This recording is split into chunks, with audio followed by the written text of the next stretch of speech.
Hi, welcome back to YUMO. My name is Eugene. And I'm Isabelle. Welcome to this section of pickleball. Hey Isabelle, I heard some of your badminton friends are recently transferring over to pickleball. How's their transition lately?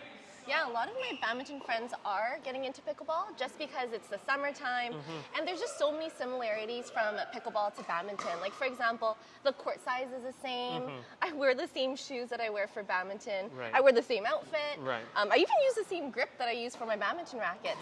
But one of the major issues for them from getting to a higher level is that a lot of badminton players use a lot of wrist because that's all badminton. Yeah. What about your tennis friends? Do you notice when they transfer from tennis to pickleball? Some of my tennis friends do the drives, the serves the same way, but some of these drop shots are much harder. Tennis players usually stay at the back side of the court, right? Whereas most pickleball players come up to the net. So it's very, very weird for them to play pickleball that way. So right now, they're slowly transitioning over, but they're trying to learn the right way to play. And it's very hard because they're always hitting the ball hard a lot of the time. Exactly. So I don't know about badminton players. I know badminton players use a lot of wrist. Tennis players turn their wrist a lot too. So we're trying to convert them slowly. Exactly. I find that badminton players, they don't get up to the kitchen line. Maybe we should teach them about how to get up to the kitchen line. Does that sound like a good idea? Let's do that right now.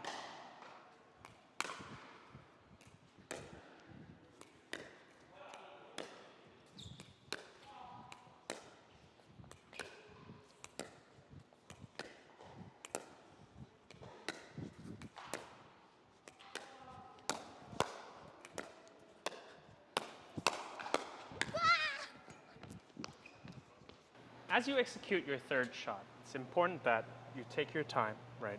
Make sure you don't pull your racket back behind your back, okay? Everything starts in front of you, making sure you lay back your wrist and push through the shot.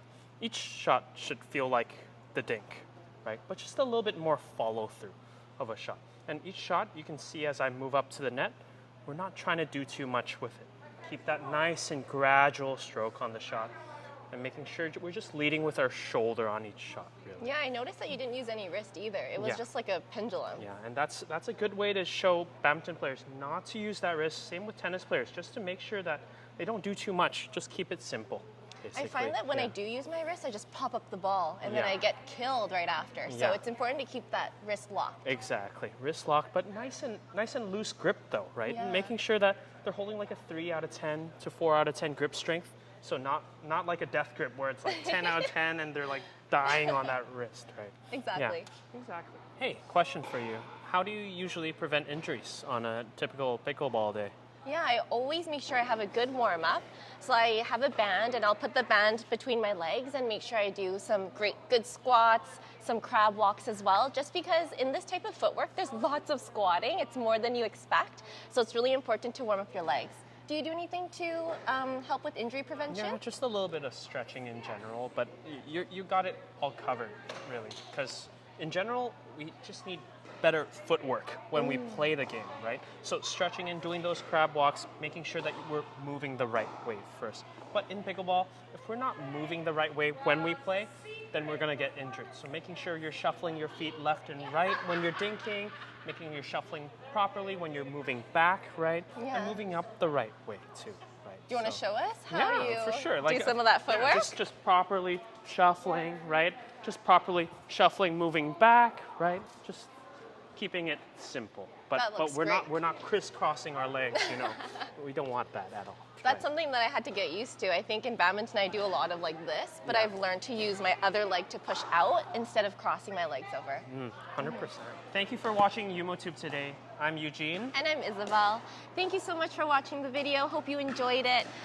Don't forget to subscribe, like, and if you have any questions, comment down below. And don't forget to follow her at Isabelle.